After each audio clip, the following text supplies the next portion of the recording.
Chances यहाँ पर बढ़ जाते हैं कि आपका मे बी वो सेलेक्ट कर ले एप्लीकेशन, मतलब आप रिजेक्ट होगे तो वीज़ा में ही होंगे। यूनिवर्सिटी फिर भी आपके साथ थोड़ा।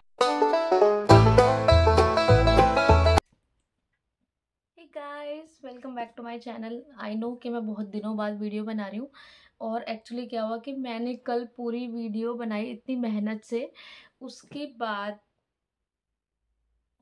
बहुत ही बुरा हुआ मेरे साथ। उसमें मैंने माइक लगाया था, माइक का मैंने बटन ही ऑन नहीं किया और मैंने पूरी वीडियो बना दी। उसके बाद जब मैं एडिटिंग करने लगी, मैंने कहा वॉइस क्यों नहीं आ रही है।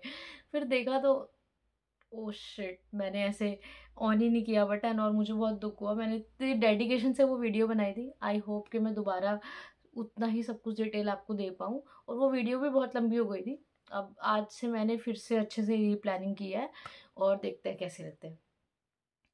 सो आप लोग सोच रहे होंगे क्या छोटी बच्ची बन के बैठी है ऐसे दो छोटी छोटी क्लिप्स लगा के, लेकिन यार यहाँ पे यही होता है, मतलब हर कोई ये सब करके घूम रहा होता है, तो ये अब मेरे लिए भी बहुत नॉर्मल हो चुका है, और आप भी अब मुझे देख देख के नॉर्मल कर लीजिए। तो बिना देर करे वीडियो स्टार्ट करते हैं। Let's get started. तो गाइस, मैंने सब कुछ लिख विख के रखा है यहाँ पे। तो फर्स्ट स्टेप जो आपका होगा, फाइंड यूनिवर्सिटी, मतलब कि आपको वेबसाइट पे जाके गूगल पे आपको अपनी यूनिवर्सिटीज़ के मतलब सर्च करनी है। कोरिया में यूनिवर्सिटी में कहाँ पर होता है कोरियन लैंग्वेज, मोस्टली सब में होता है आई थिंक। तो आपको ऐसे सर्च करना है कि कोरिया में कौन कौन सी यूनिवर्सिटी है, कहाँ पर कोरियन लैंग्वेज होता है, किसका कितना प्राइस है। मतलब आपको सब कुछ मिलेगा, ऐसा नहीं है कि नहीं मिलेगा, थोड़ा टाइम लग सकता है, हो सकता है आपको।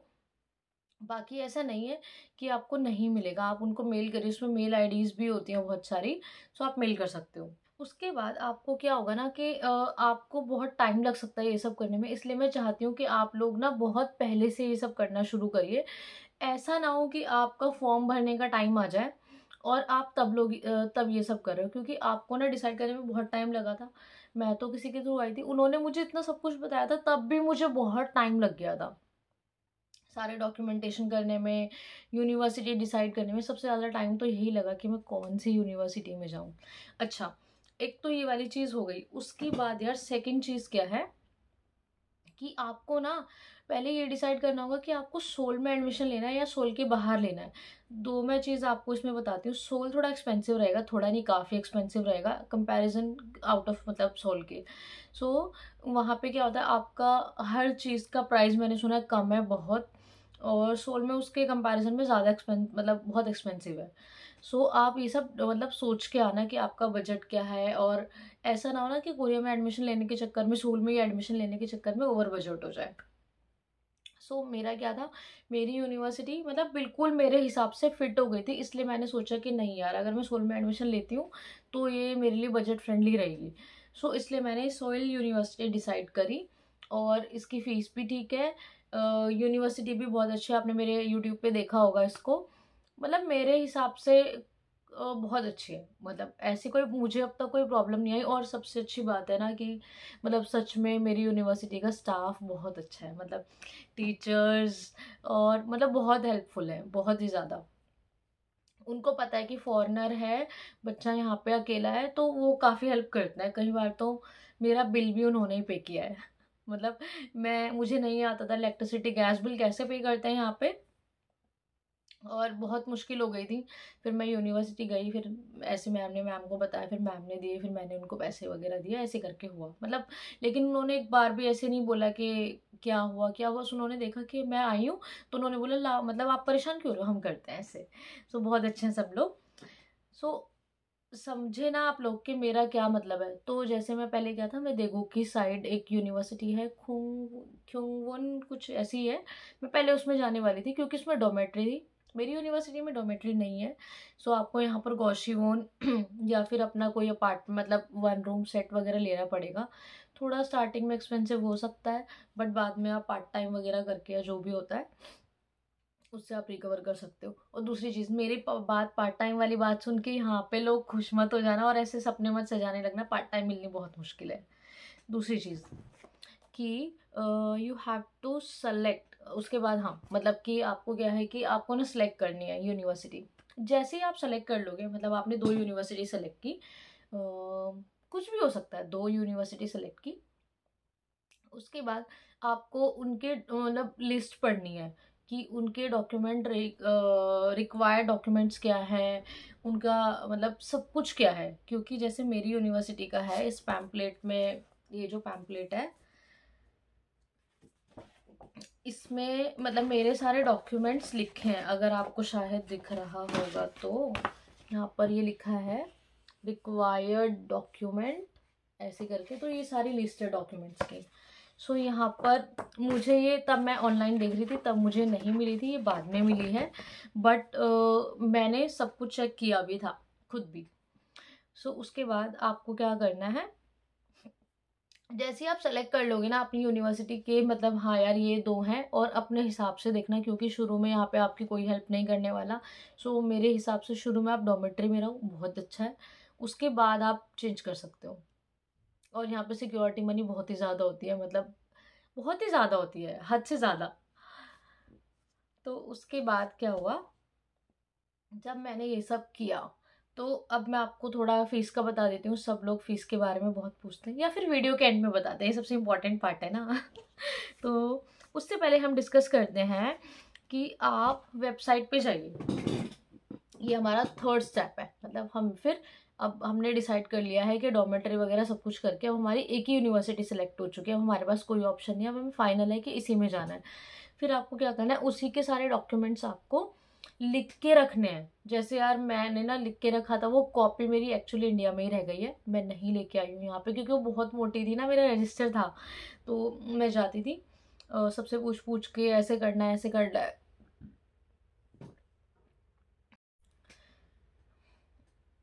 मैं जाती थी सबसे पूछ के, सर्च करके तुमने क्या किया, वीडियोस देख के, ऐसे ऐसे करके बहुत सारी लिस्ट बना लेती थी कि यार मेन डॉक्यूमेंट क्या है जो वेबसाइट पे दिखा रहे हैं, ऐसे कर रहे हैं ऐसे कर रहे हैं। सो वो सब मेन क्या है। उसके बाद जब आप कोरियन लैंग्वेज के लिए अप्लाई करोगे, उसी में ना आपको ऑनलाइन एप्लीकेशन आता जाएगा कि आपको क्या क्या करना है, क्या आपके डॉक्यूमेंट रिक्वायर्ड है। फिर मेरे ख्याल से आप उसका प्रिंट निकाल लेना, बहुत बेटर रहेगा। प्रिंट निकालोगे, उसके बाद आपको क्या करना है कि ना, मैं दो तीन डॉक्यूमेंट आपको बता देती हूँ यार जो इम्पोर्टेंट है। एक तो ना आपको अपने डॉक्यूमेंट्स स्कूल के, ग्रेजुएशन के, मास्टर्स के, आपको अपने ये सब अपोस्टाइल कराने पड़ेंगे। अपोस्टाइल थोड़ा सा शायद महंगा होता है, एक्सपेंसिव होता है थोड़ा, बट आपको कराने पड़ेंगे, अपोस्टाइल कराने पड़ेंगे। स्कूल के मैंने बताया आपको, स्कूल, ग्रेजुएशन और ये सब डॉक्यूमेंट्स, आपको बर्थ सर्टिफिकेट होता है उसमें, वो भी अपोस्टाइल कराना पड़ेगा। सो और उसके बाद क्या होगा कि ना, आपको मेरी यूनिवर्सिटी में एक था, मुझे फैमिली लिस्ट दिखानी है कि मेरी मेन, मतलब बिल्कुल मेरी उस फैमिली में हम कितने लोग हैं। सो हम 5 लोग हैं, मेरी एक बहन, मेरा एक भाई, पापा मम्मी, ऐसे करके हम 5 हैं, मैं हूँ। सो उस फैमिली लिस्ट में हमें हमारी एज, एड्रेस और हमारा एक प्रूफ ऑफ आइडेंटिटी, मतलब आधार कार्ड या वोटर आईडी, ये सब चाहिए था। और इसको ना हमें रिकॉग्नाइज कराना था रजिस्ट्रार और डिस्ट्रिक्ट रजिस्ट्रार से। सो ऐसे करके वहाँ से स्टैंप लगवाना था। अब आपको पता है कि गवर्नमेंट काम था, और मुझे ये मेरे एप्लीकेशन से 1 हफ्ता पहले पता चला। मतलब लिटरली मैं ऐसे हो गई थी यार, अब सब कुछ एंड में है, मतलब इसका क्या मतलब है, वो क्या करेंगे इसका। मतलब हम कॉपी दे सकते हैं आधार कार्ड की, बट उनको चाहिए था कि मतलब गवर्नमेंट से रिकॉग्नाइज होना चाहिए, बस वो ऐसा कुछ था उनका। सो वो फैमिली लिस्ट इस पैम्पलेट में भी लिखी है, मतलब वो फैमिली मेम्बर लिस्ट। उसके बाद क्या था, मैं लॉयर के पास गई, मैंने वो डॉक्यूमेंट क्रिएट कराया। उसका यार मैं फोटो, हो सकता है मैं किसी गूगल पे से लेके डाल दूंगी अगर मिला तो, बाकी नहीं तो आप देख लेना कैसे करना है। तो मैं आपको बता देती हूँ क्या था। हम 5 के नाम थे, फिर हमारी एज, हमारी बर्थ ऑफ ईयर, हमारा एड्रेस, ये था। और उसके बाद इसके पीछे डॉक्यूमेंट अटैच थे, हम 5 के आधार कार्ड। और आप ये बात ध्यान रखना, जो नाम आप आधार कार्ड में होगा वही उस लिस्ट में डलवाना, थोड़ा भी इधर उधर चेंज नहीं होना चाहिए। और अगर किसी का पासपोर्ट है, आपके पापा मम्मी का या जो भी उसमें नाम है, तो फिर वो डलेगा, ठीक है। उसके बाद जो भी स्पॉन्सर्स अकाउंट है, स्पॉन्सर मतलब जो भी आपको यहाँ भेज रहा है, पैसे दे रहा है, उसके अकाउंट में $10,000 आपको शो करना है। $10,000 आप शो करोगे। उसके बाद जब, और $10,000 ही है, जैसे मेरे टाइम पे 8,60,000 था आई थिंक। हाँ 8,60,000 था यार, मुझे एग्जैक्ट याद नहीं, 8,40,000 था, 8,60,000 था। सो 8,59,000 भी नहीं चलेगा, आपको 860 चाहिए तो 860 ही चाहिए। ये बात आप अच्छे से याद रखना। और दूसरी चीज़ क्या है कि आप ना 6 मंथ्स का उनको चाहिए होती है ये स्टेटमेंट, के मतलब लास्ट 6 मंथ्स की स्टेटमेंट चाहिए। और पूरे 6 मंथ्स की स्टेटमेंट वो लगवाता है विद वेरिफिकेशन ऑफ बैंक, मतलब ऐसे करके स्टैम्प होनी चाहिए उस पर। और जिस दिन आप अप्लाई करोगे, मतलब एप्लीकेशन अप्लाई करोगे, उससे 3 डेज बिफोर की होनी चाहिए वो, मतलब स्टेटमेंट। उससे बहुत 1 वीक पहले की ऐसा कुछ रिजेक्ट कर देते हैं, मेरा हुआ था। फिर मैंने बिल्कुल रिसेंटली ही निकलवा के डलवाई थी अपनी एप्लीकेशन के साथ अपने पापा की, मतलब मेरे पापा थे मेरे स्पॉन्सर, तो मैंने पापा का डलवाया था। ऐसे करना है। उसके बाद आपको करना है, अपोस्टाइल हो गया, आपके डॉक्यूमेंट हो गया, अमाउंट शो हो गया, स्टेटमेंट हो गया। सो अब दूसरा ये सब क्या है कि जब आप ये सब कर लोगे, मतलब आपका जब आप फॉर्म अटैच कर दोगे, पीडीएफ बना के उनको भेज दोगे, फिर उसके बाद ना जब आप फॉर्म जो वो आपको भेजेंगे, मतलब आप डाउनलोड करोगे वेबसाइट से, उसको फॉर्म को आप प्रिंट निकलवा के रख लेना। और दूसरी चीज़, जब आप वीज़ा अप्लाई करने जाओगे, सो अपने ओरिजिनल पोस्टल डॉक्यूमेंट आपको नहीं देने हैं, आप उनकी कलर्ड प्रिंट निकलवा के रखना। उसके बाद मतलब जो करंट प्रिंट निकलवाओगे वो देना है आपको। ओरिजिनल डॉक्यूमेंट आपके एक बार गए तो फिर मतलब वापस नहीं आएंगे कभी भी। सो ये हमें वीज़ा ऑफिस में बताया था मुझे कि आप अपने ओरिजिनल डॉक्यूमेंट क्यों लेके आए हो। मैंने बोला मुझे तो किसी ने नहीं बताया कि अब ओरिजिनल नहीं देने हैं। उन्होंने बोला ये गए वापस नहीं आएंगे। फिर मैं अगले दिन दोबारा से गई थी वीज़ा ऑफिस, अपने सारे डॉक्यूमेंट कलर्ड प्रिंट निकलवा के, और मैं फिर से चेक करवाने गई थी वहाँ पे। तो बोलते ना मुंह ही थक जाता है मेरा, एकदम दर्द करने लगता है। अच्छा, उसके बाद आती है कि आप एप्लीकेशन जब डाउनलोड कर लोगे, आपने फॉर्म भर लिया, उसमें आती है स्टेटमेंट ऑफ, क्या लिखा होता है, आपको अपनी स्टेटमेंट देनी होती है कि आप क्यों आना चाहते हो। एग्जैक्टली मुझे याद नहीं, अब थोड़ा टाइम हो गया। सो मैंने उसमें बहुत कुछ नहीं लिखा था, मेरी सिर्फ 5-6 लाइनें थी, और उसमें मैंने बस इतना लिखा था कि मैंने थोड़ा मतलब मोस्टली कोरियन में लिखा था, 1-2 वर्ड ही थे जो मैंने इंग्लिश में लिखे थे, क्योंकि मैंने पहले से थोड़ी कोरियन पढ़ी थी तो इसलिए मुझे आता था। आप लोग इंग्लिश में भी लिख सकते हैं, ऐसी कोई प्रॉब्लम नहीं है बिल्कुल भी। सो मैंने उसमें बस लिखा था कि मेरे को कोरियन लैंग्वेज में बहुत इंटरेस्ट है, कोरियन कल्चर में बहुत इंटरेस्ट है, मैं कोरियन कल्चर को बहुत एक्सप्लोर करना चाहती हूँ, ट्रैवल करना चाहती हूँ, कोरियन लैंग्वेज सीख कर मैं कोरिया में ही किसी कंपनी में काम करना चाहती हूँ, और यही सब लिखा था। उसके बाद मैं कोरिया में अपनी मास्टर्स भी करना चाहती हूँ। तो अगर आप उनको ये बोलोगे ना कि हम आगे भी कोई कोर्स करना चाहते हैं, सो आपके चांसेस यहाँ पर बढ़ जाते हैं कि आपका मे बी वो सेलेक्ट कर ले एप्लीकेशन। क्योंकि अरे एक्चुअली में पता है क्या है कि यूनिवर्सिटी तो आपके एप्लीकेशन एक्सेप्ट कर लेती है हमेशा। मोस्टली प्रॉब्लम आती है आपका वीज़ा एप्लीकेशन में, मतलब आप रिजेक्ट होगे तो वीज़ा में ही होगे। यूनिवर्सिटी फिर भी आपके साथ थोड़ा एडजस्ट करती है कि आपका ये डॉक्यूमेंट सही नहीं है, आप इसको चेंज करिए, यहाँ पर ये प्रॉब्लम है, ये प्रॉब्लम है। और अब तो मेरी यूनिवर्सिटी में मेरी मैम टीचर्स वगैरह से काफ़ी जान पहचान हो गई है। सो अगर ऐसा कभी होता है तो मतलब मुझे फिर अब पता रहता है, वो बता देते हैं कि आपके ना इंडिया से ये बच्चे आ रहे हैं या इन्होंने एप्लीकेशन डाला, वो मतलब बता देते हैं कि वहाँ से ऐसा कुछ आया। सो आप क्या कर सकते हो ना कि अभी ये जो सारा प्रोसेस है मतलब यूनिवर्सिटी एप्लीकेशन तक का, उसमें आपको कोई प्रॉब्लम नहीं होने वाली। थोड़ा लंबा प्रोसेस है, मतलब थोड़ा टाइम टेकिंग है, बट इसमें आपको प्रॉब्लम नहीं आएगी। सारा जो आपकी हेडिक होगा ना आपका, वो सब आपका होगा वीज़ा एप्लीकेशन में। उसके बाद जो आपको वेट करना होता है वीज़ा एप्लीकेशन में, बहुत बहुत झंझट होता है सच में। मैं उसके लिए एक अलग वीडियो बनाऊंगी, लेकिन आपका मेन अभी फ़िलहाल एप्लीकेशन अप्लाई करिए। मे बी अभी ओपन भी है रजिस्ट्रेशन के लिए। और मेरी यूनिवर्सिटी की जो फ़ीस है वो अब चेंज हो गई है। सो उसमें क्या होगा ना कि मैं अगर आपको अपनी फ़ीस बताऊंगी तो बहुत गड़बड़ हो जाएगी। अब पहले और अब में फ़र्क है। अब रजिस्ट्रेशन फ़ीस पहले आई थिंक 50,000 कोरियन वॉन थी। अब मुझे नहीं पता है कितनी है, ये मेरे पास पहले का ही पैम्पलेट है। दूसरा क्या है कि ना आपको फीस मतलब मैं बस अंदाज़ा दे सकती हूँ, क्योंकि अगर ऐसा होता है मैं आपको बोल दूँ अभी 3 है 4 है ऐसे करके है, फिर आप बोलोगे दीदी ने तो इतनी बताई थी, उनसे इतनी ली है, ऐसे ऐसे कुछ गड़बड़ हो जाएगी। सो जब वो आपको आपका एप्लीकेशन एक्सेप्ट कर लेंगे ना, सो आपको वो खुद भेजेंगे कि आपका फीस क्या है, आपकी सेमेस्टर का क्या है।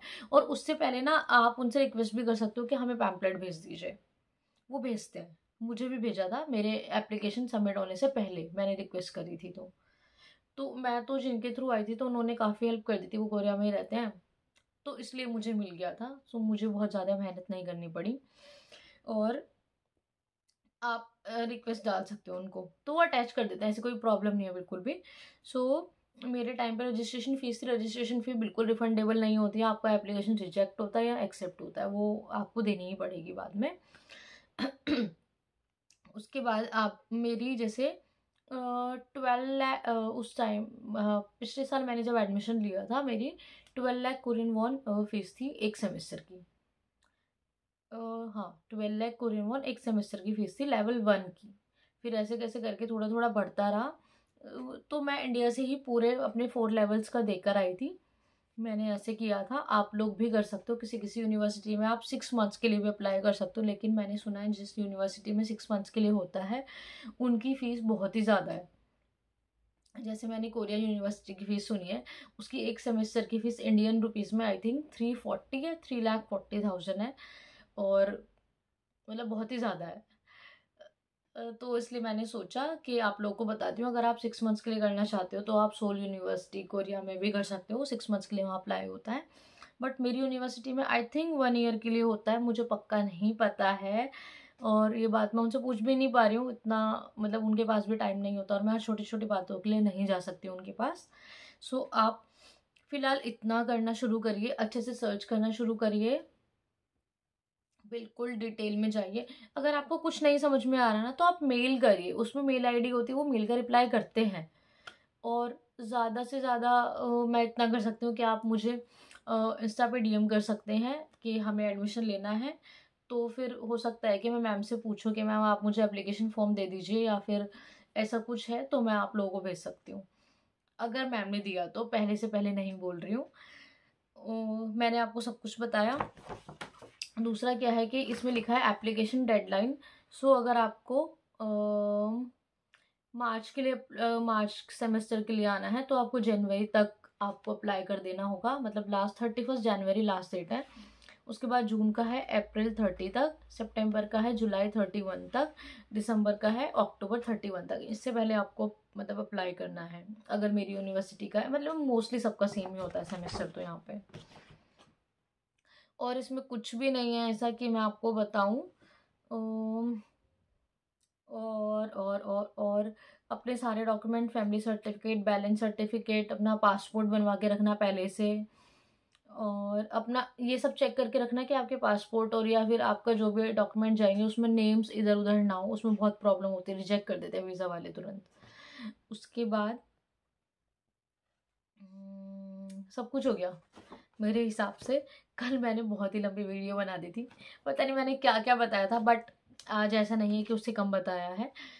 आज भी सारी इन्फॉर्मेशन मैंने आपको दी है, हो सकता है इसमें आपकी कुछ तो हेल्प हुई हो। मैंने जितना हो सकता बताया। और प्लीज़, और ऐसे ही हमेशा आप लोग खुश रहिए, मुस्कुराते रहिए। मुझे पता है, आई एम सॉरी, मैंने बहुत दिनों बाद, मतलब महीनों बाद ही वीडियो डाली है। मैं धीरे धीरे एक्टिव हो रही हूँ फिर से, क्योंकि काफ़ी टाइम हो गया था। यहाँ पर मेरे दोस्त वगैरह भी बन गए थे और यूनिवर्सिटी में भी बहुत बिजी रहने लगी हूँ, हर महीने एग्ज़ाम्स होने लगे हैं।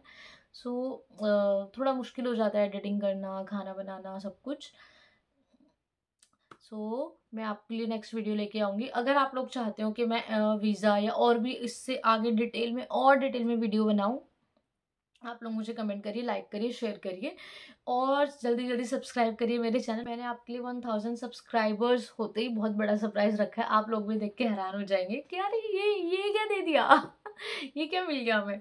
आप लोग जल्दी जल्दी मेरे सब्सक्राइबर्स चैनल को सब्सक्राइब आप लोग जल्दी जल्दी मेरे चैनल को सब्सक्राइब करिए और लाइक करिए, शेयर करिए, कमेंट करिए। मिलती हूँ मैं आपसे नेक्स्ट वीडियो में, तब तक के लिए bye bye, take care, I love you, take care, bye.